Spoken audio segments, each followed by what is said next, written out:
Thank you for everyone who signed up and joined us today for our Web3 crypto special, stand-up special. Today we're going to try to finish the end of the year by digesting some of the big events that happened in this cycle and more specifically in 2025. We're going to be digesting some of the madness we've seen in meme coin mania, which reached presidential status. We also had one of the largest hacks. In fact, I think the largest crypto hack in history with one of the major exchanges whose name will remain anonymous.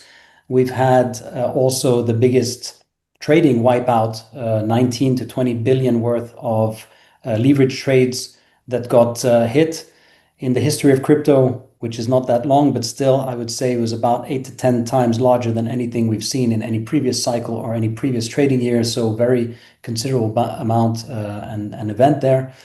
Do Kwon finally got sentenced recently 15 years from Terraformer Labs for their involvement in the collapse of Luna. And of course, on the plus side, we've had major adoption of crypto, maybe not so much at a retail level, but certainly at an institutional level with BTC treasury companies and ETFs. So together with today's panel, we're going to try to digest the pumps and dumps associated with some of those events and many other events.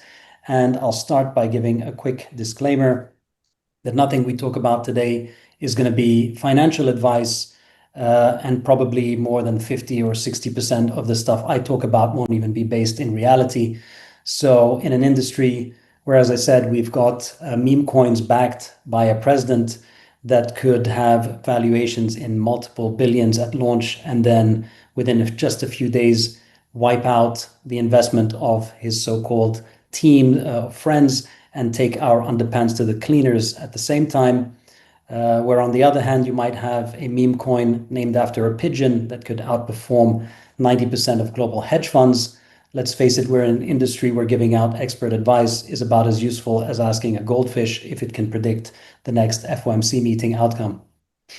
So I'm Khandjian. I'm the Chief Growth Officer here at Changelly, apparently also the office funny guy. So I'm very happy to be joined by a group of our partners, starting with Mr. Geoff Richards, the head of community at MyTonWallet.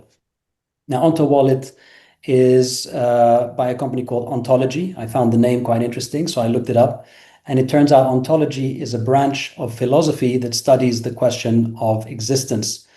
So I thought if you were wiped out this season, in alt season, you got wiped out your bags, your confidence, your self-esteem, and you're left questioning the meaning of your own existence. Welcome to the show. Consider this a stand-up and perhaps also an intervention. And I think Geoff is at hand to help us all out.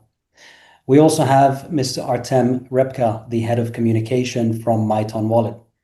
Now, when I think of MyTonWallet, I think they did one of the smartest moves in the industry. They integrated themselves into a chat app called Telegram, which I'm sure everybody is familiar with, an app that was already ripe with about 900 million registered users. So it was one of the fastest market penetration apps in our industry. And they integrated both kind of crypto payment solutions into a chat app and revolutionized Telegram. So that led me to think in today's declining population, one of the biggest problems on the planet we're facing, declining birth rates, maybe they could do the same thing and integrate themselves directly into Tinder and probably solve one of the greatest problems we're facing today. We have Mr. Dmitrii Damaskin joining us from Liberion, head of business development and sales. So Liberion, if I understood correctly, is a digital trust blockchain. They are driving digital business transformation. They're one of the market leaders in digital passports, which is involved with digital ID, KYC verification, contract verification, that type of thing. And so in my opinion, they're building the kind of future-proof technology to protect us against the rise of deep fakes, AI, and robotics. And I thought the perfect test to come would be when and eventually, obviously, this is coming. The Terminator from Skynet shows up, and will he actually be able to pass your KYC checks? And then the ultimate litmus test would be whether he is able to open a bank account with JP Morgan. So only Dmitrii can answer that question. We'll be coming back to you for that. And all the way from Taipei, Wendy Chen is the head of PR of SecuX. Thank you for joining us. I know it's quite late where you are, so we're very happy you are here with us. SecuX is a hardware wallet. And I was looking into SecuX and I was reading some of the different channels, and I don't want to give away any R&D secrets. So Wendy, if I get too close to the truth, you'll just have to stop me. But there are rumors circulating that SecuX have developed a hardware wallet that is so secure and precious that, according to legend, it was actually developed the devices were developed and forged by Sauron in the flames of Mordor. And furthermore, they said the device came out so cold as a cold wallet that it put the fires out, and it will never be able to be recreated by man. So every SecuX wallet is a unique piece of history right there. Lord of the wallets, they call them online. So Wendy, you can maybe give us the facts behind that R&D that I did. We have Alex Emelian, CEO and co-founder of Simple Wallet. So Simple Wallet is what's known as a hot wallet, and they are merging a little bit that technology. They're kind of that sweet spot between TradFi and fintech. They're an all-in-one, simple and easy to use wallet. They're integrating everything we need in terms of crypto, from swaps to earn to asset management. They've also integrated a crypto-friendly Visa card and even IBAN banking accounts. So I think this is where the future is going in terms of crypto and wallets and so on. So just to stay with the very simple theme, we're talking about Simple Wallet, which I mentioned. Simple Wallet is known as a hot wallet.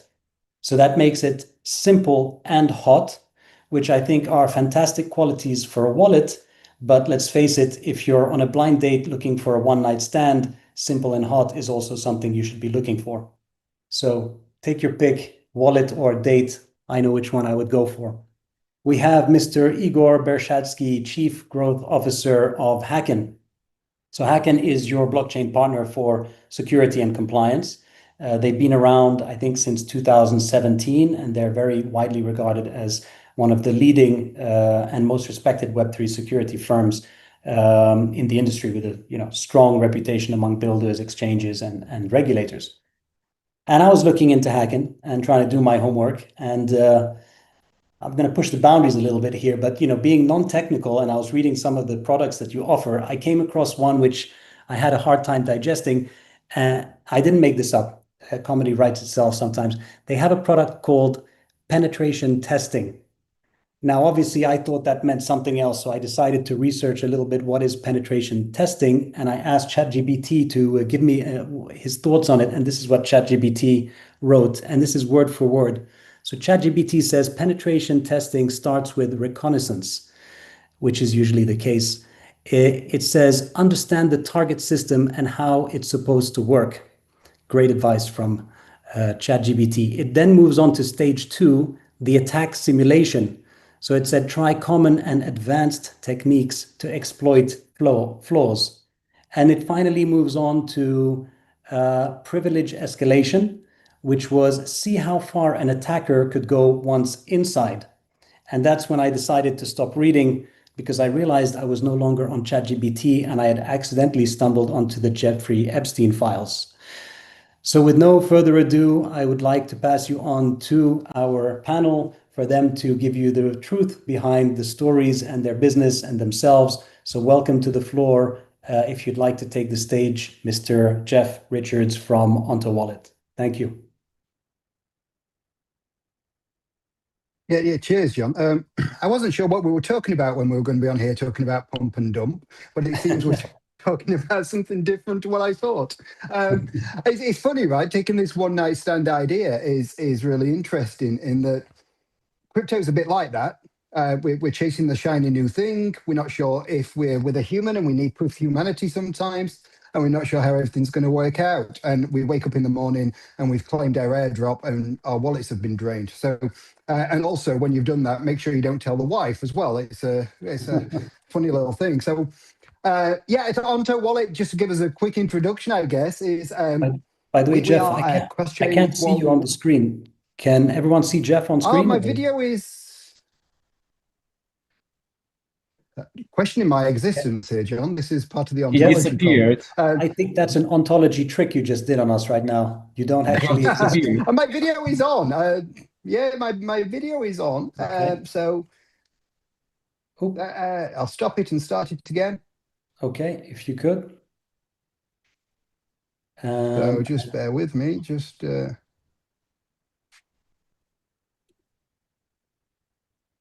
Well, we can hear you. Magic trick.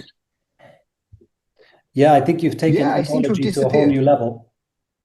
Yeah, no, I can see. So I just turned my background off in case that was a problem, but I have literally just disappeared, which is interesting. Okay, no, as you can is see, back. my background comes on. My camera is on, but I am not there. I was there earlier, right? You could see me earlier. Yeah, we could, yeah. I would say keep going, and we'll stick with the ontology theme of existence. Hopefully I'll come back. Hopefully I'll come back into existence.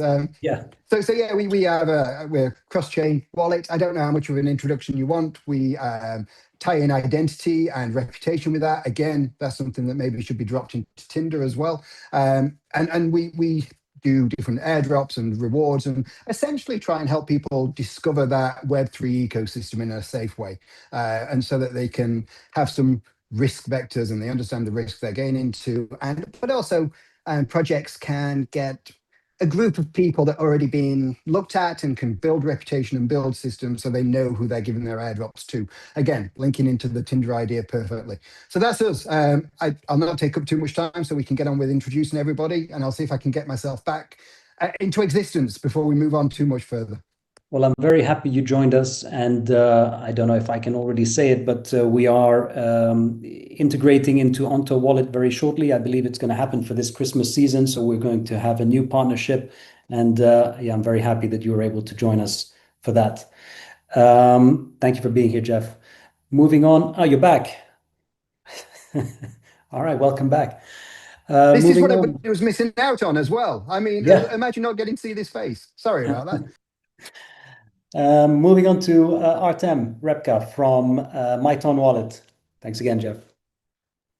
Yeah, thank you for introduction. My name is Artem. I do marketing and communications for MyTonWallet. And I know if I would describe this here in a nutshell, I would say maybe my portfolio hit new ATH, like all-time heartbreak or something, because it was this year was a real roller coaster, but also I think we learned a lot of things.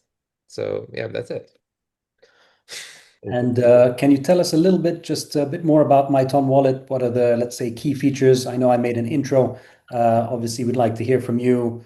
You know, what are the things that if people, or, you know, if we've got different businesses listening in, what would be the kind of things that they could benefit from? Yeah, of course. So basically, we focus to be the safest and the most powerful wallet for Ton, Tron, and other networks. We are already working on other chains and networks. So yeah, we focus on user safety and on simplicity and we believe that it's important to work on small details that make huge impact on user experience, on fund safety, and so on. So this is what we're really working on to deliver the most optimal product to the user. Yeah, that's what I would say. And integration into Tinder is on the roadmap or not yet? Well, we have the Ton dating dApp inside our explore section. Really? But really? Yeah. Okay, all right. Okay, that's cool. Thank you. Thanks for the intro. Let's move on to Dmitrii from Liberion. Welcome, Dmitrii. Yeah, hi everyone. My name is Dmitrii Damaskin. I'm a head of business development and sales department at Liberion. And long story short, Liberion, it's an ecosystem where people, companies, and projects interact inside a shared trusted layer. So you don't have to start from zero every time you work with someone new. So the platform sits at the intersection of blockchain and AI itself. So, and together they power reusable digital NFC passport, as John already announced in the beginning of our event. So it's allow verified user to move across product and services without reproving themselves again and again. And what is most important with full management opportunities about their private data. So speaking honestly, I came into crypto from a business side, from a backdoor, we can say. So not the trading, development and sales.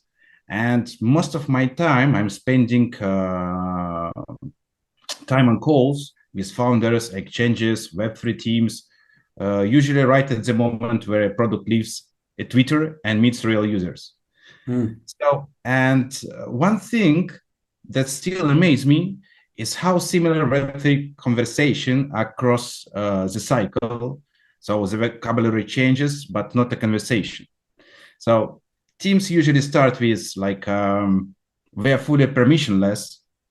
10 minutes later, we just want to filter obvious abuse. 20 minutes later, we need to work with partners institution. And then comes to my favorite sentence, but without KYC, obviously. So after hundreds of such conversations, one thing became very clear for me. So the crypto doesn't have a lack of users. It has a lack of coordination. So people want privacy, want open access, but at the same time, they want to know who they're building with, who they're trading with, and who they're acting with. And that's not a philosophy problem. Mostly that's an infrastructure problem, speaking honestly. So, and that's moment exactly where Liberion comes in. We don't treat identity as a compliance. We treat it as an infrastructure. So on the Liberion, individuals, companies, projects operate inside one ecosystem where verified user receive digital passport and they can reuse it across platform. So few stories over time. I thought about using dating apps again. Okay. And I match with Stacy. Wow, so hot, great profile, perfect photos. We start chatting, and at some point I realize Stacy is actually John. Not that John, sorry for this, but some another John. I thought you looked familiar. Exactly. And that's exactly why zero knowledge proof matters. So with zero knowledge, John has to provide he's not a Stacy without telling me who he actually is. So it's also good for both sides, for John and Stacy's side. But I was searching for Stacy, speaking honestly. So yeah, I think actually in today's market, it's going to be more and more difficult because Stacy might identify as John, and in that case, there's really nothing we can do about it. yeah, also. So maybe imagine that you're making a serious bet with a friend, John. So real contract, but about something that you definitely don't want to internet to know. So let's say walking through a shopping mall in a bikini, possible. So with zero knowledge proofs, the content can be enforced, condition can be verified, and nobody else need to know the details. So bet is real, proof is real, the embarrassment stays private. What's also more important. So by finishing, in crypto, identity is like insurance. So everyone hates it until they really, really need it. So thanks, guys, for inviting me on this party. I'm here to shine. Brilliant, thanks. Actually, yeah, I definitely want to come back to zero knowledge and a few other things, some of those subjects when we get the group chat, because I learned more about it this year. I got very interested about it. I think it is important. So yeah, I'm happy you brought it up and we'll come back to that. Moving on, I'll be introducing Miss Wendy Chen. Thank you for joining us at this late hour. Wendy is the head of PR at SecuX, and she will tell us actually if any of these stories I told about them forging their device in by Sauron is true. Is that true? Are any of those stories true, Wendy? I think as a head of PR, I'm not able to confirm any of the stories. Confirm or deny. Yeah, I'm not able to confirm or deny any of the story, but thank you for the introduction. Thank you. So please feel free to tell us a bit more, and What did I miss in my story? What is SecuX and how can it be used and benefit some of our users and Yeah. some of So our viewers? let me give a quick introduction of SecuX. We are a cybersecurity and hardware wallet company, and we have been building secure products for 7 years now. And currently, our hardware wallets support more than 10,000 coins and tokens across 500 plus blockchains. And what makes us different from the other hardware wallet brands is our DNA. Both of our co-founders, Peter and Charles, they both come from deep tech and semiconductor backgrounds.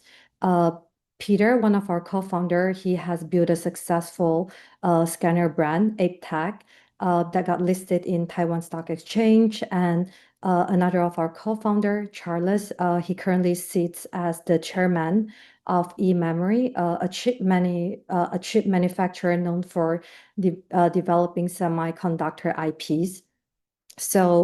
Because of that, SecuX isn't just another hardware wallet company.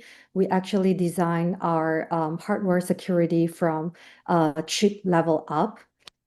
And so that's why we're able to offer a different kind of hardware wallet model. So, for example, we have this V20. It's our best-selling hardware wallet. It's a bit bulkier, but it's meant for users to keep at home. And we also have Looks this good.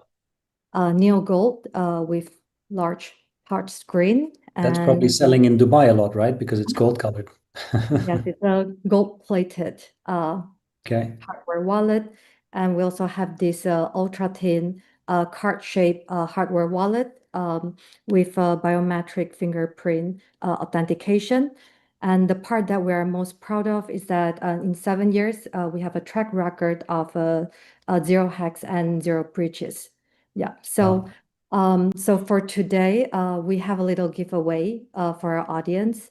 So the entry rule is very simple. Just follow Changelly and SecuX on X and repost the giveaway X post. Then you'll have a chance to win our V20 hardware wallet. And this year, we are very honored to have the opportunity to work with the Changelly team and to introduce their awesome service to our users. So if you win the V20, you'll be able to enjoy Changelly service and with the hardware wallet security. Yeah. Thank you, Wendy.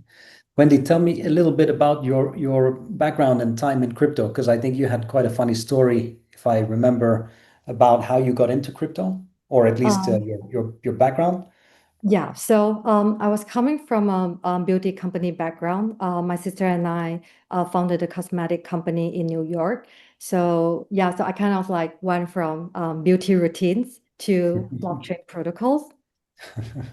So yeah, it's a very natural career progression, obviously. Yeah. Yeah, I was so thinking about it when you told me, and I was just thinking the thing they had in common, which you'd started mentioning, was they both require a lot of marketing. And sometimes in both industries, you're kind of left saying there isn't enough makeup in the world to fix this problem, right?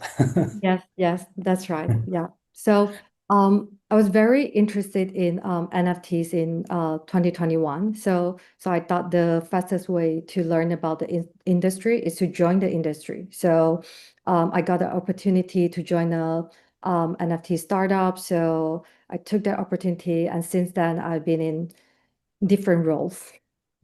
Which is common, I think, in our industry. It's new and people tend to come from, I mean, because it's a new industry, at the end of the day, a lot of people do come from different backgrounds and then kind of just fit into where they need to be. And then a lot of us learn as we go along in the industry. So thank you for joining us, Wendy. Yeah, thank you for having me. Thank you. Okay, so introducing our next speaker is Alex Emelian of SimpleWallet, CEO and co-founder. Welcome, Alex. How are you doing?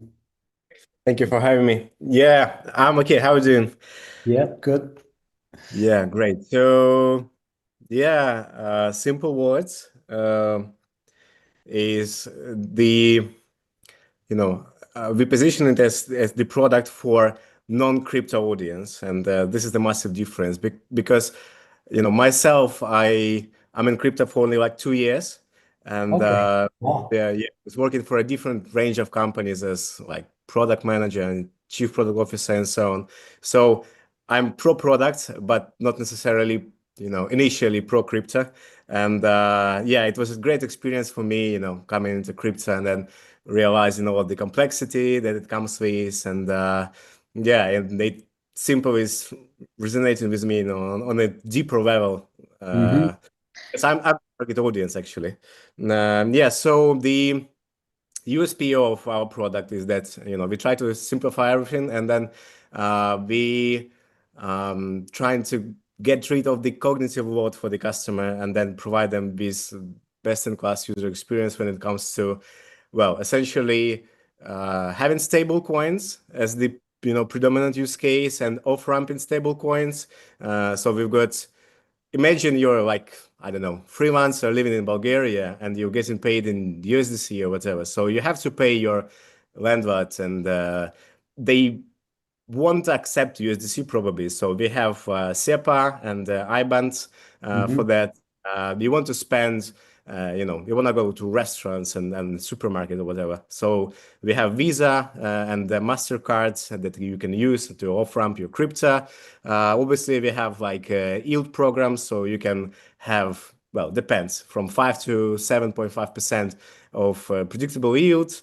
Obviously, if you want to invest, if you want to gamble, we still have all of the meme coins. But as a narrative, I think, in 2026, we won't hear much about meme coins. That's my personal.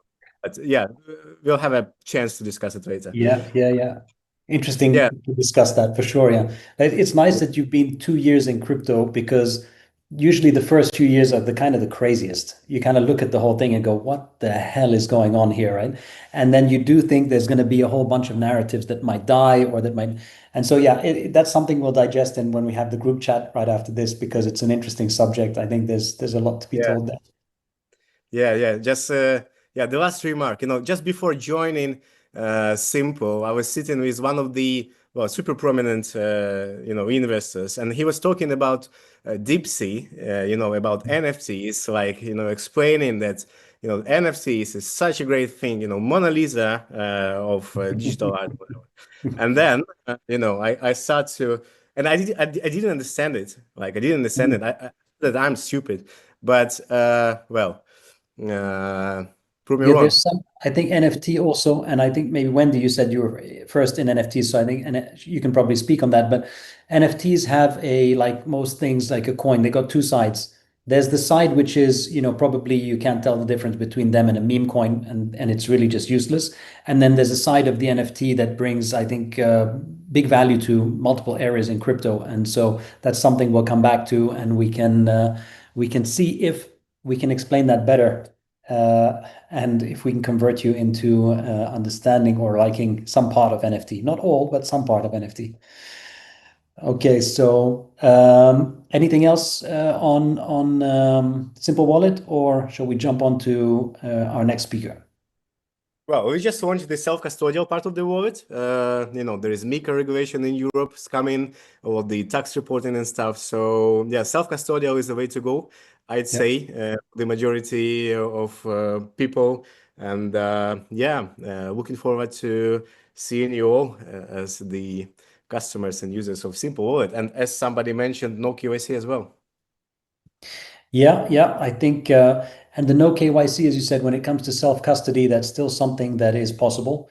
And I hope that that's something that over time and through regulation, there are still options for no KYC self-custody. In some cases, I'm not saying it should be the industry-wide practice, but there's certainly a good use case for self-custody, no KYC, which I think, again, we'll come into this conversation when we're all talking in the group. But yeah, the world has got more controlled. Crypto is coming in with sort of self-custody, decentralization. There's pros and cons to both, and we'll talk about that in more detail in the group. Thank you for joining us, Alex. I really like your wallet. I love what you're doing again with the incorporation of IBANs and everything. It's something I had worked on before I was with Changelly, so I'm quite close to your product you've built. I've been quite involved with that in the past, so it resonates with me. So we're moving on to our next speaker, which is last but not least, Igor. Bershadsky, Chief Growth Officer of Hacken. And yeah, I got to say thanks to Hacken. I was able to come up with quite a gem of a finishing introduction. So welcome, Igor. Thanks for joining us. Glad to be here. Pleasure to meet you, everybody. Thanks, John, for inviting. So my name is Igor. I'm Chief of Growth. I've been with the company for many, many moons. We've slowly evolved from a smart contract auditor to a full spectrum of security services for anything that's on chain. Smart contract auditors, tokenization, tokenomics, stress testing, and design. Penetration test. This is a funny one. Not only does it sound funny, it also a little bit racist because it comes in two forms in black and white. So black pen test and white pen test, depending on how deep you want to go into your discovery. So take it as you will. Then also we can do DApp audits. We do yield audits for those of you that have yield-bearing products. We can validate the yield. We also do proof of reserve for a lot of exchanges, and layer 1, layer 2, any protocol audits. So it's anything that's on chain, whether crypto related, whether it's RWA, whether it's stable coins. Everybody here, I can definitely find a service that can accommodate anything to make you all secure and make sure that you're taken care of. Like Wendy said, their proud moment of not being exploited. That is a very same thing that we strive to do, and that's what industry should be like. We should be all considerate. Given that this is a stand-up and I'm working for security, it's a hard pill to swallow. Given that this is a record-breaking year with over $6 billion in theft exploits. But we're all making the most out of it and learning by implementing security. Security is not something that you kind of bolt on once everything is done. It's a life cycle process. So we're blessed to be in an industry where anybody that is building, anybody that's doing anything needs our service, needs our assistance. We work closely with regulation and compliance. We are co-creators of security standards for Ethereum Enterprise. We're working with regulators in different regions, helping them monitor due diligence and so on. So think of us kind of the new form of Deloitte, but for crypto. So we're one-stop shop that can do your code review, can help you with legal structure, tax structuring, and many, many other things. So I'm looking forward to working with all of you guys sooner or later. And I'm glad to be here and pleasure to meet you all. Thanks, Igor. Yeah, I think, as you said, it's a comedy special, and you're in the sector that no one wants to think about until either it's too late. I mean, if a company is not forward thinking, they want to make and build that shiny product and they want to sell it and they want to make money. And then often the things they don't think about is how do I, build something that's going to be robust, protected, safe? Because we are in technology. It's not like we're building like a rock or something, cosmetics that that are going to have a high, even in cosmetics, actually, I think there's quite a lot of regulation goes around the particular product, if it's safe and so on. But when we're talking about managing capital, money, and things like that, especially if it's for other people, yeah, a lot of people, I think, don't think it through and go for just, I want the revenue, I want to build that product. And then when they get hit, as you said, record amount of hacks and things have happened this year. The industry is growing, so we would expect that number to go up. That's natural. But yeah, I think it's very important that people take into account that is core part of any business needs to take into account that kind of structure to safeguard not just themselves and their product, but also if anyone's dealing with other funds of someone else, you'd really hope that they would take it seriously. So welcome to the chat, and you'll bring us some wisdom in terms of what's been happening in I'd like to explore a little bit more some of the hacks and maybe get some of the stories behind maybe one of the biggest hacks that happened in our industry earlier this year. And maybe you've got some inside information on that, but we'd be keen to hear your version of it. So on that note, I'd like to jump into the group chat and sort of just open it up to any subject is welcome. I thought maybe we could start with, as a group, just talking about something that surprised us, in 2025, good or bad.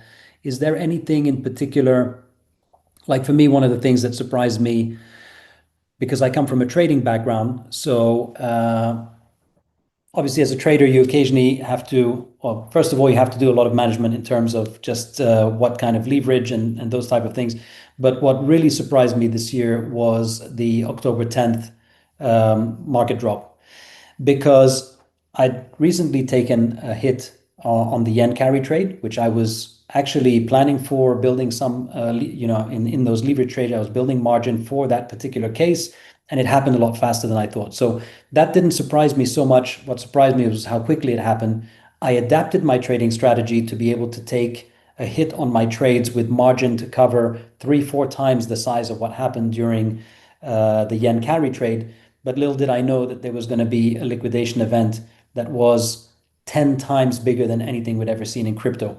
And that opened up a little bit of craziness of understanding of just how these big exchanges trigger liquidation and so on and so forth. So for me, that was a big surprise as a trader, to realize that when you expect the unexpected in crypto, you can still be even more unexpected than anything we've ever seen before. So it does get continuously learning. I've been 6 years in the industry, and those are very big learning curves for me. So that was my big surprise this year, losing money, which is probably not a big surprise for anyone in crypto, but for me, it was.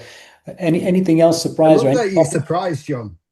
I love that you're surprised, John, losing money in crypto. Yeah, I love that. exactly. It's kind of counterproductive. I don't know if that's optimism or naivety, right? It's amazing. Both. Probably in the last 10 minutes, Trump's announced a tariff on somebody and the market's going to tank another 20%. I don't know. It could really happen. Yeah, I think it's definitely this year. Like you said, we shouldn't be surprised about it, but there were a few things that were surprising this year. Okay, for me as a trader, that was one of them. It was to see something 10 times bigger than anything I could have planned for. That was one.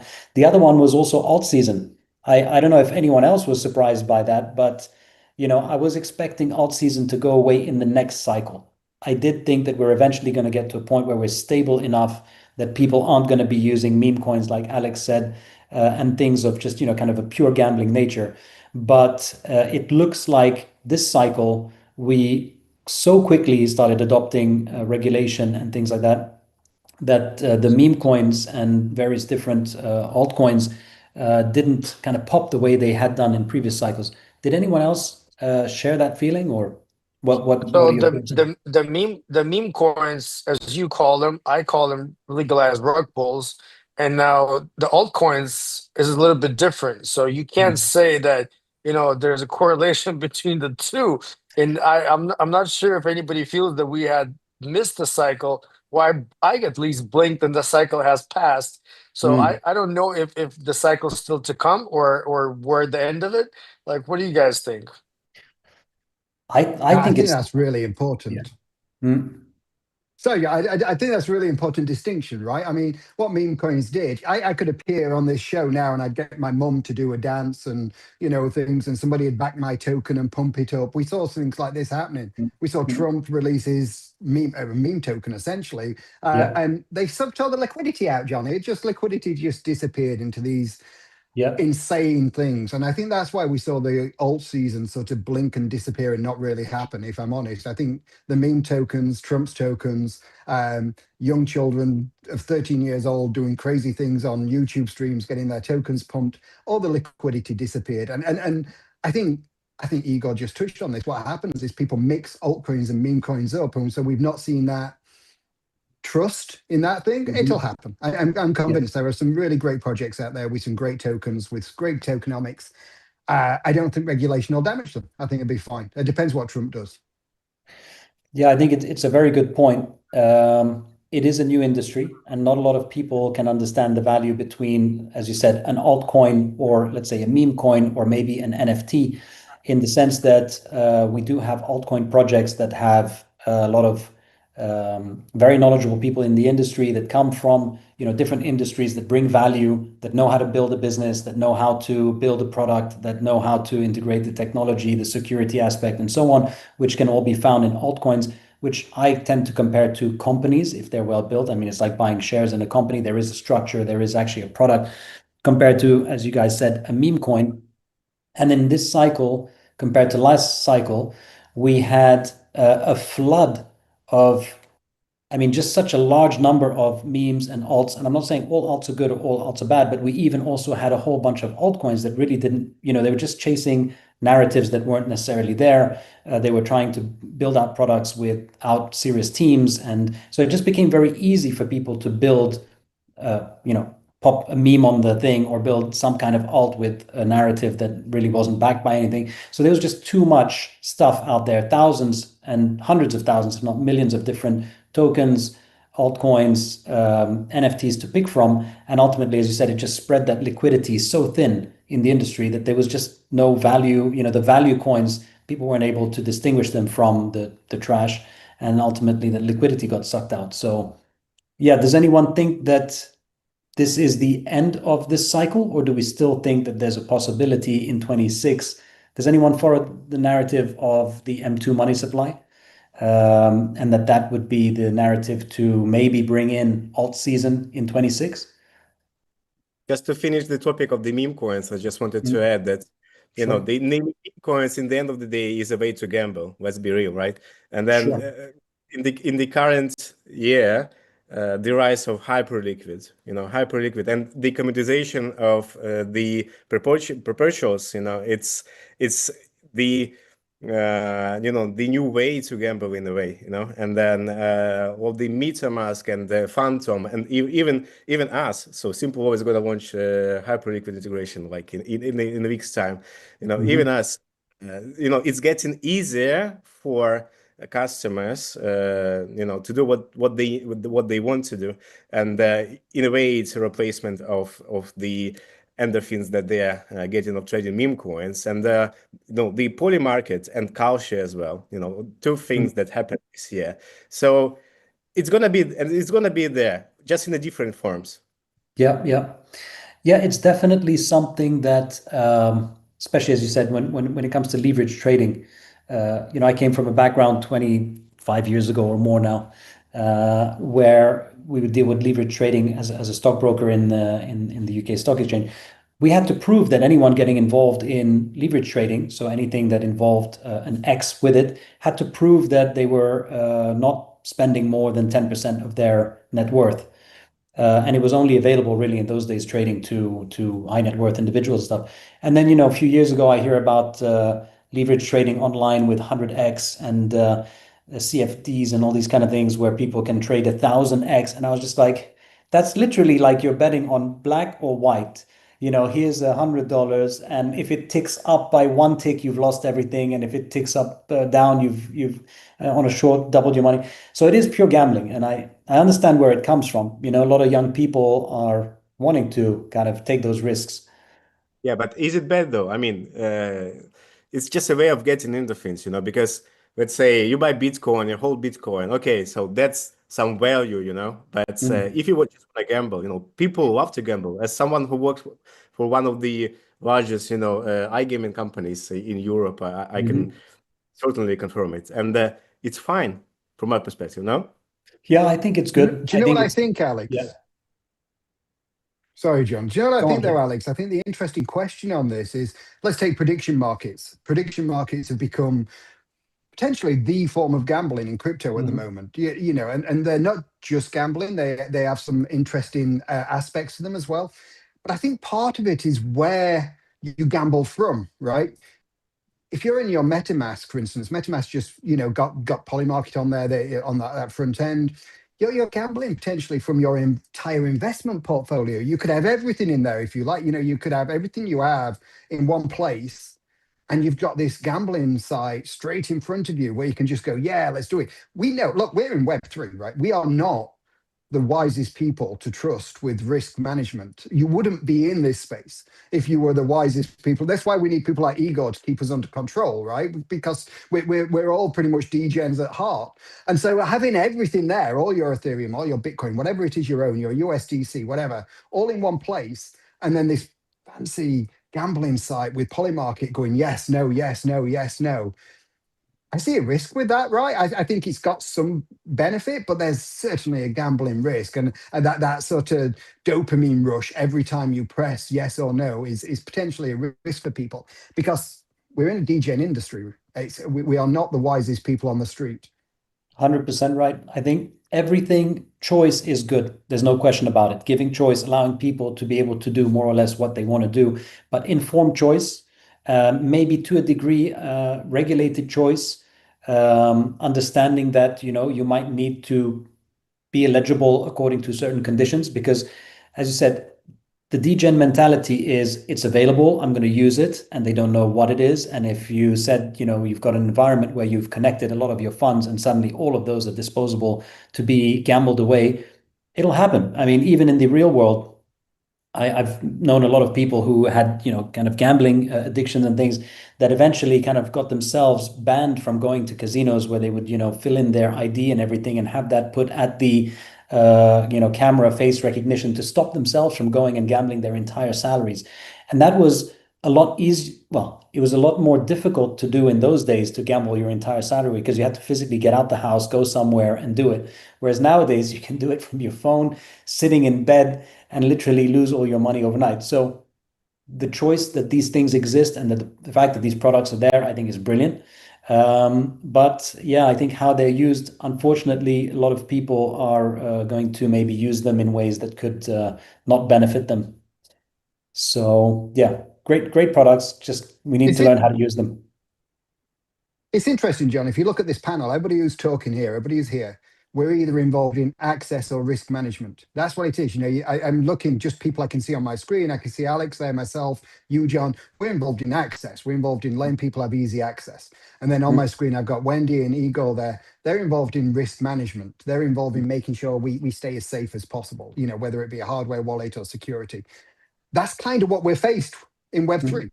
We want access, we want risk management, and it's how those things come together. And that's the interesting conundrum we have. Yeah, absolutely. And that's where regulation comes in. The clarity and the framework and what to do is what's needed. And that's why we are based in UAE partially, although we are in 26 different regions, but UAE, I feel like right now has the clearest understanding of what's going on and implementation. For better or worse, at least there's a framework to which abide by. And it may be a hard way to do it, but at least there's an understanding what you have to do, how to do it, and get to the point where you can operate in a safe way. There's so many other regions that offer you to come in, start the process, and then you're never able to finish it. So it's important to have a clarity and understanding for all regions. Because then we're faced with the travel rule. Like, we have a clarity and understanding in MENA, and then where do we go and how do we deal with Mika and Dora and let's not even start with SEC and everything else. So I have a question with regard to regulation, as you mentioned, for example, in UAE. They are giving clarity, for businesses and how to operate and products they can offer. But do they provide clarity, for example, on, like perp trading or setting up rules, like we talked about now? Do they have a framework that addresses the kind of stuff we talked about? Can they help or prevent or kind of guide people in the things we talked about, maybe in spending too much money on meme coins or things, or is that not addressed in the regulation? Is the regulation more just about setting up a business in a way that's compliant with, money management and stuff like that? So it is structured in a way that you conduct your business in a proper way, ethical way, based on standards. When it comes down to meme coins, nobody comes down here to register them. Like, I don't know any meme coin that actually gone through a process of registration. I mean, it defeats the whole process. Like, I'm pretty straightforward when I'm saying, like, I do look at meme coins as a legalized rug pull. We're all like, okay, this potentially, I'm gonna put $100 into this, and most likely I will never see it. But maybe I will gamble this, and this will X like a million, like some of my friends did with Pepe, including myself. And I don't know how you guys deal with it, but you put $100 in Pepe, and then you woke up a millionaire. So everybody went for that, and we're willing to gamble, and that's what it is. But at the end of the day, how many people actually X with meme coins or even got their money out? So when we're talking about regulation, we're talking about like the proper projects that we have here today. People that are actually building a momentum, building something that is worth developing, working on marketing, working on structure, coming in this to get awareness, to support each other and so on. Everybody else that is not looking at the proper foundation, are not coming to any region. So I mean, they're probably coming to Caymans or something like that. But yeah. Yeah. So what out of the things we spoke about, because we talked about, meme coins and, there are things like RWAs and tokenization, all that. What are the type of different things that were in the last cycle, let's say, a kind of a big narrative? Does anyone see any of the narratives from last cycle gone from this cycle or on the way out? I wanted to, NFT. I think, sorry, yeah, I just wanted to add to the previous conversation and to smoothly switch to the following question that you just asked, that meme coins and all these gambling mechanics, they were quite a good chance to onboard new people to crypto, to introduce them to crypto. And a lot of users, if you watch the Ton ecosystems, a lot of users came into Ton from meme coins in gamified projects. And now, then, as soon as we onboard new users, it's important to show them that crypto isn't just about like gambling or playing or whatever. That is also about real utility and value, which we discussed before. So I think this is the trend that I believe started this year and will explode, not explode, but surge even more during the next year, maybe two or so ever. Yeah, because a lot of new audience was already brought in crypto, and now it's important to onboard them, to engage them, and show them the opportunities of Web3 and crypto. So I would say that. Yeah, I see what you mean. So it is something easy way for people to get in. They see something shiny that promises the return of million X for $1, become a millionaire, and then when they lose their dollar repeatedly, they kind of start to look at something with maybe more value. So yeah, I do see what you mean. It does bring people into the space, and yeah, I would assume that a lot of people who do start with meme coins, and I've seen a few people I know who kind of were very much into meme coins gradually over time and losing a certain amount of their time on those did move into things of more value. So yeah, I agree with you on that. Yeah, because like sorry. the sentiment that I see, people are keep waiting for those airdrops and other things, but it's important to like to tell them, to explain like what I see on Twitter or in other socials, that a lot of people wait for the next airdrops, next free things, and so on. But it's also important to tell them that, so here you are, and it's like you can also explore other different and very exciting things and opportunities that Web3 brings to us. So I would ask everyone, what do you guys think is probably like the dominant narrative, or what are the positive projects? Where should people be looking when they enter this space? What are the things in 2025, let's say in this cycle, that kind of uh, maybe dominated the cycle, stayed with us from other cycles that have brought benefit to our ecosystem? And what are the type of things that if someone is watching and looking to want to get into the space, either to build a business or to invest or custody funds, what are the things in 2025 you guys would say are the positive sides of what's happened in our industry this year? If I may, I'll take that unless somebody else wants to. Sure, please start. I always have something to say. Listen, I think the industry has matured. Hence, everybody is bringing in a lot of guys from the traditional industry. Dmitrii said he's the backdoor entry into the industry from a traditional industry. Some of the other people here that mentioned that they've done other things, and so same thing is happening now. The executives of the TradFi, the executives that actually made the S&P 500 list companies are now coming into Web3. I believe that next year we're going to wipe out the barrier between the Web3 and whatever. It's just going to be a digital asset. Crypto is starting to sound a little bit taboo, and when we're talking about the industry as itself, it's becoming an alternative asset class that we are adding. So when we're making a payment, it's no longer like a Visa, Mastercard, maybe American Express. It's now becoming Visa, Mastercard, crypto, and it's becoming a norm. I'm very proud of that. We've taken a big part of it.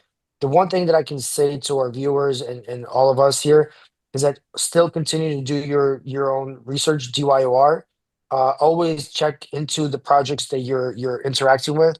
A lot of projects are flashing, large yields which are not sustainable and not functioning.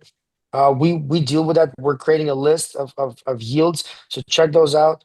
Make sure that you look at if the projects are doing bare minimum in their security implementation.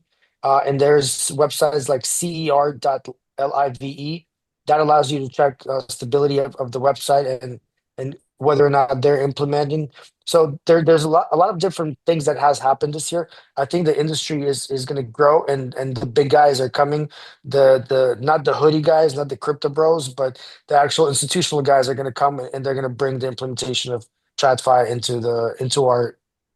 into our favorite crypto world. I mean, I think something that makes that to a degree more complex or more difficult to navigate, because I agree with you. I think there's a lot of professionals coming into the market, but for a lot of, let's say, people entering the space from a background that's not in finance or not in thing, and that are just kind of looking for a way of getting into something, maybe safe, secure investment, change their life, whatever it is, they see endorsements by perhaps to many people the chief of the American, the president himself. Who could be smarter than the president of America? Who could be a more reliable?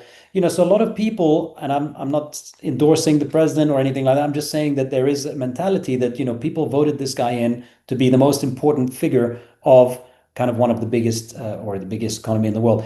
If the president of the United States goes in and creates a coin or something, that's unfortunately, he's done good and bad for crypto. So I'm not taking sides or making a political statement, but I'm just kind of saying people do their own homework or their own research. They want to be guided by people they can trust, and a lot of people would trust someone like, let's say, Elon Musk talking about Dogecoin or the president talking about Trump coin. So there is also, I think, unfortunately, still it is a sector where a lot of people can be misguided, misleaded, or misled into projects that apparently, being backed by the most credible person on the planet in the view of some, and then get completely, as you said, rug pulled or so on and so forth. So yeah, that's a distinction that we need to perhaps tell new people in the industry. When we say do your own homework, it's not just listen blindly to an influencer, a person of particular power or political persuasion, but do look at the projects and the underlying technology, the problem that it's solving. Ultimately, are you investing or looking into something that is actually doing something that people need and creating value? So I would say, just to back up what you were talking about, look at who's behind the project, look at what they're creating, and where's the value of the problem they're solving, in the same way you would if you're investing in a stock or something else. So yeah, just wanted to back up your point. I hope I did so correctly. When you say, John, who could be smarter than the president of the US, is that a real question? Because I literally have a list. I can send it over to you. It's quite a long Yeah. list, but I'm happy to send it over to you if you want. It's not an actual question. It's more just if you put yourself in the shoes of quite a lot of, probably hundreds of millions of people that might not have the ability to kind of really distinguish between what Trump is, do as I do, or do as I say, not as I do kind of situation. So yeah, I think it's worth people sort of maybe understanding that not everybody that is in power is definitely going to be able to give them the right advice or something like that. But yeah, I think there's a long list. I You think listen to Igor, right? Sorry. No, go Yeah. ahead, Wendy. I'll just keep add- talking. Okay, I'll just add a bit about Trump, because I think 2025 is a very interesting year for us. Because I think it has more regulatory plot twists than a Netflix drama. Every week there was a news announcement that either save crypto or destroy crypto, depending on your time zone. True. And for us as a hardware wallet company, with most of our customer base in US, that means we have to constantly move our products around just to avoid getting caught on a bad week. Yeah, it's so true. It's so true. There was so many different kind of plot twists, and as you put it, more than a Netflix drama, and good ones and bad ones. Some that hyped us, and then some that crashed us. And coming from often the same person or the same group of people would be able to crash, high pump and dump us. Pretty much the same group, which I think was part of what Trump did. I think he had amazing influence in 2025 in building a crypto-friendly group of people around the regulatory environment and so on, so which was great, and a lot of hype in his talk. And then at the same time took a few actions that were completely counter to what he was trying to build. So yeah, I agree. Geoff, you were saying. One of the things I would say, just to come on to that, John, we've never moved beyond. This is something that always amazes me. We've never moved beyond our obsession in crypto with big charismatic leaders, whether it be SBF, whether it be Doc One. We spoke about, all these things, and we still embrace it. Trump waves his hands in the air, does these little funky dances and all these different things, and we love it. We lap it up. We're just constantly waiting for that next charismatic leader to come and show us the way, and the money will flow and the money will move. And at the same time, I kind of love it. I kind of really like it, because when Igor talks about the TradFi people coming, that terrifies me more than the next charismatic crypto bro coming along in some respects, because where do we go from there? What differentiates us? What gives us those access abilities for people? It's I don't know.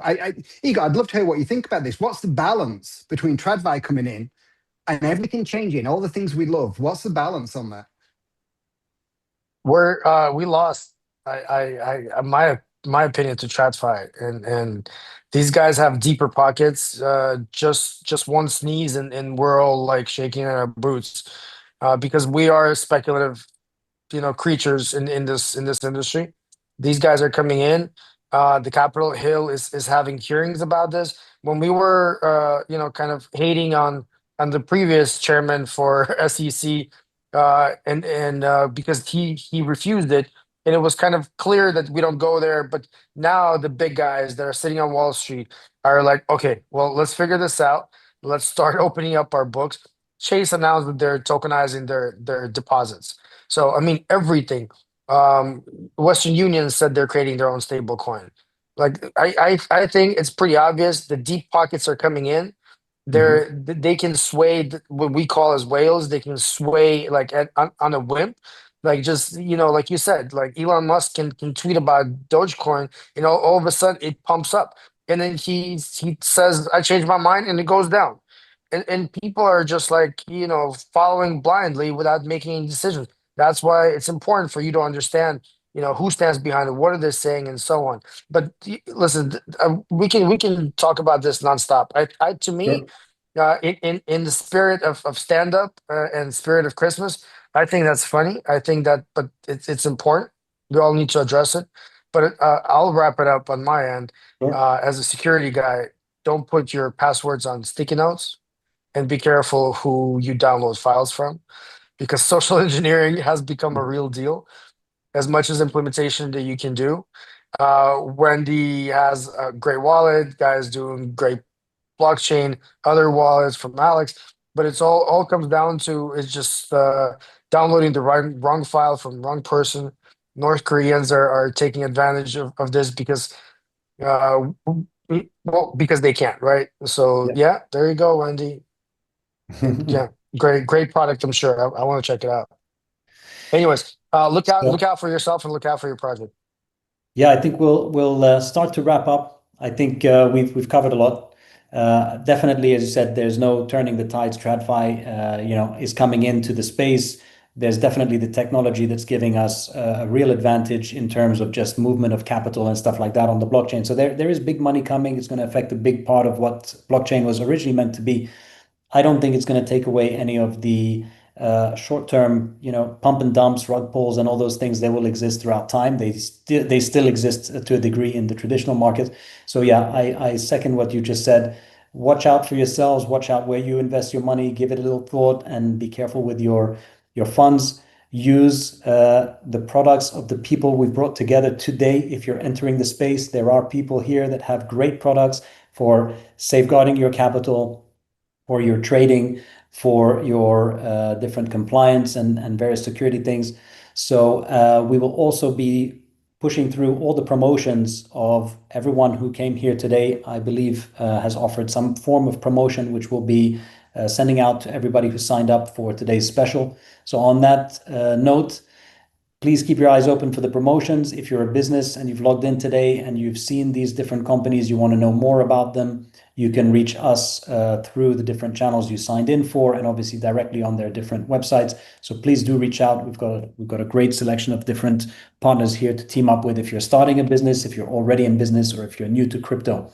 So on that note, I would just like to do that final prediction for everybody, which in itself will kind of give everybody a thought as to what we're thinking for 2026. The prediction of Bitcoin. Does anyone like to start by giving us their unofficial or official version of where do you think Bitcoin will be, let's say by the end of or mid or at any point during 2026? And I'll start with you, Igor, because I've got you on screen. What are your thoughts on Bitcoin? Where do you see that in 2026? Have you ever tried spitting against the wind? Yeah, it typically lands in your face.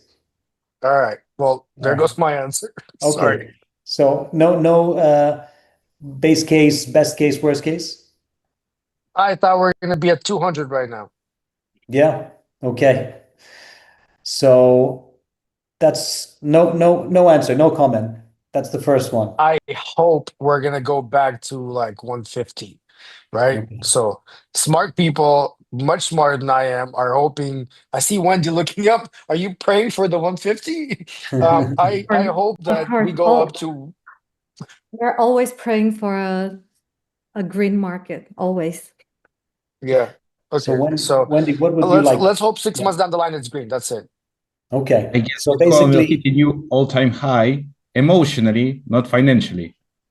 an emotional But all-time high. that can mean both things. We can go all the way to the bottom with emotional all-time high. Sure, So sure. that's a double-edged sword right there. We could see it at 50 after 30 and have a great emotional high. Exactly, John. So who else would give us their crypto prediction for Bitcoin, and then we'll call it a day? I would 90K. say I love how that Igor answered it. I'll finish off. Sorry. I love how Yeah. Igor answered it as a perfect security expert, right? He's like, I'm not answering this. This is not safe. And for me, I'll go further than Bitcoin, John. Every decent token next year is going to go up. That's my prediction. I think we'll see a really good market. There's some great products, some great projects doing some really cool stuff. And over the next year, as we get more regulation, I think that will help despite my misgivings. I think we'll see these projects really start to deliver some high quality things. Just as a separate prediction, I think some cool degen stuff's going to come back next year. I think we'll see a backlash against pure regulation. Don't be scared of the degen market. I think there's going to be some really cool stuff kick off in that degen market as well. Yeah, I think there's good in both centralized, decentralized, regulation, unregulated. They all have some niche things that bring real quality. And as I said, if it solves a problem and it's done the right way, whether it's, how it fits into those four categories, they all do potentially offer something great to the market. So there's something for everyone in there. I would tend to be on your side, Geoff. My prediction would be a higher Bitcoin in 2026, probably somewhere halfway through the year. Whether it finishes the year higher, I don't know, but I do think all-time high is still to come. That's my thoughts on it. Anyone want to close on that? Do we have final offer on Bitcoin? Yeah, I would like to add that not only on Bitcoin, but in general about crypto, that I believe that Bitcoin will be undeniable. And back to talking about the regulation, I believe that regulation isn't a bad thing. Like, it wouldn't kill crypto, it would just kill a few bad ideas quicker, and that's good. So that's it. 100%. Everybody, thank you for joining. I would like to give my little prediction. Okay. Go on, Wendy. Yeah, so I'm very bullish. I think Bitcoin will reach another all-time high next year. Yes. So Okay. yeah, So because I think think we've got that more people in favor of all-time high, right? yes, and I'm just always bullish about crypto. So yeah, I think we will make it. So I think we've got a consensus. Everybody is hoping for a emotional high or a real high but it seems to be that we're looking at 2026 with potentially a new high. Of course, it's not financial advice. It could go lower, but yeah, let's keep positive. Thank you everyone for joining. I think we covered quite a lot. We went a little bit over time. So we will, as I said, put out on the different social media channels the various offers that everyone's made. If you haven't yet made any offer or any product offer with any discounts or something, and you want to do so, please engage with our team, and we'll make sure to get those out to everybody that attended today's event.